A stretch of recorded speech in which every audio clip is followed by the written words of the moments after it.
अस्सलाम वालेकुम नाज़रीन, टीएन न्यूज़ में आपका इस्तकबाल है। आइए डालते हैं इस खास खबर पर एक नज़र। Palamuru Rangareddy lift irrigation project के एक अहम हिस्से करवेना रिजर्वायर का दौरा करते हुए तेलंगाना जागृति की सदर साबिक एमएलसी कल्वाकुंटला कविता ने मौजूदा कांग्रेस हुकूमत पर शदीद तनकीद की। इन्होंने इल्ज़ाम आयद किया कि महबूबनगर ज़िले के साथ तारीखी नाइंसाफ़ी की जा रही है और वज़ीर आला रेवंत रेड्डी ने अपने ही ज़िले के मफादात को नज़रअंदाज किया है। कविता ने मज़ीद क्या कहा, आइए डालते हैं इस पर एक नज़र।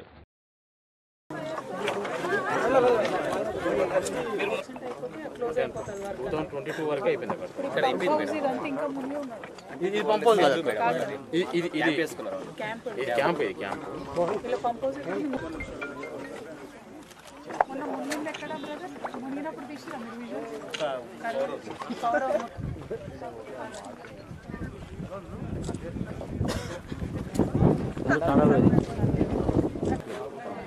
ఇక్కడ కింద ఉండదు అక్కడ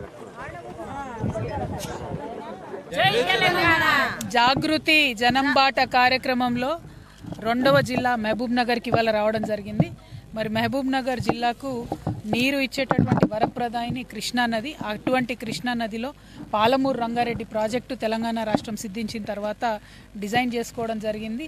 మరి చాలా పెద్ద ఎత్తున కేసీఆర్ గారి హయాంలో 80 నుంచి 90% పనులు పూర్తయిపోయినాయి. ఇప్పుడు 2 సంవత్సరాలు అవుతుంది కాంగ్రెస్ పార్టీ వచ్చి, ఒక్క అడుగు కూడా ముందు పడతలేదు, ఒక్క తట్టెడు కూడా మట్టి ఎత్తిపోయినటువంటి పరిస్థితి ఉన్నది. పొద్దున ఉద్దండపూర్ రిజర్వాయర్ పోయినాం, అక్కడ అదే పరిస్థితి. ఇప్పుడు కర్వేనకు వచ్చినాం, ఇక్కడ ఇదే పరిస్థితి. మరి ఎక్కడికి పోయినా కూడా అంతకుముందు మనం శ్రీశైలం నుంచి నార్లాపూర్ వరకు ఎత్తిపోసినాం, ట్రయల్ చేసినాం. ఇప్పుడు నార్లాపూర్ నుంచి ఏదులకు వచ్చేటటువంటి టనల్ వర్క్స్ ఏవైతున్నాయో అవి చేయకుండా ఉన్నారు. దారుణం ఏంటంటే సుప్రీంకోర్టు మొత్తం మన పాలమూరు రంగారెడ్డి ప్రాజెక్టులను సస్పెన్షన్లో పెట్టింది. అయినా కూడా కాంగ్రెస్ పార్టీ మాట్లాడలేదు, రివ్యూ పిటిషన్ వేయలేదు. ఇంకా దారుణం ఏంటంటే సిడబ్ల్యూసి సెంట్రల్ వాటర్ కమిషన్ కంప్లీట్గా ఈ ప్రాజెక్టుకి సంబంధించిన పర్మిషన్స్ ఆపిపెట్టింది, ప్రాజెక్ట్ లిస్టులోంచి తీసేసింది.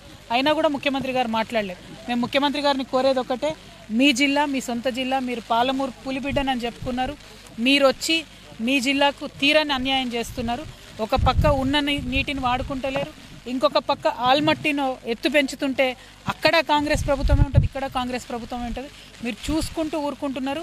ఇది మీరు చారిత్రక అన్యాయం చేస్తున్నారు మహబూబ్ నగర్కి. దీన్ని మహబూబ్ నగర్ జిల్లా ప్రజలు క్షమించరు అని చెప్పి రేవంత్ రెడ్డి గారిని నేను డిమాండ్ చేస్తున్నా. తక్షణమే మీరు పాలమూరు రంగారెడ్డిలో ఏవైతే పెండింగ్ ప్రాజెక్ట్స్ ఉన్నాయో, పెండింగ్ ఈ రిజర్వాయర్స్ ఉన్నాయో ఇమీడియట్గా ఫినిష్ చేయండి, టనల్స్ ఫినిష్ చేయండి, త్వరితగతిన వాడుకలోకి తీసుకురండి.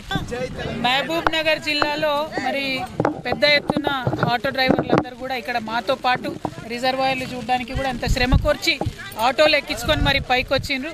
వారందరూ కోరుతున్నది ఒకటే, వివిధ జిల్లాలలో ఆటో డ్రైవర్లుగా ఉన్నటువంటి వారు, ముఖ్యంగా మహబూబ్ నగర్ లాంటి ప్రాంతాలు, హైదరాబాద్కి దగ్గరగా ఉండేటటువంటి ప్రాంతాల్లో ఉన్న ఆటో డ్రైవర్సు వారు జీవనం గడవక ఇక్కడ జిల్లాలలో డిమాండ్ తక్కువ ఉండి ఒక 2 రూపాయలు ఎక్కువ వస్తాయని హైదరాబాద్ పట్టణానికి అప్పుడో ఇప్పుడో వచ్చి వాళ్ళు ఆటోలు నడుపుకుంటూ ఉంటారు. శివారు ప్రాంతాల్లోనే ఎక్కువగా వాళ్ళు నడుపుకుంటూ ఉంటారు.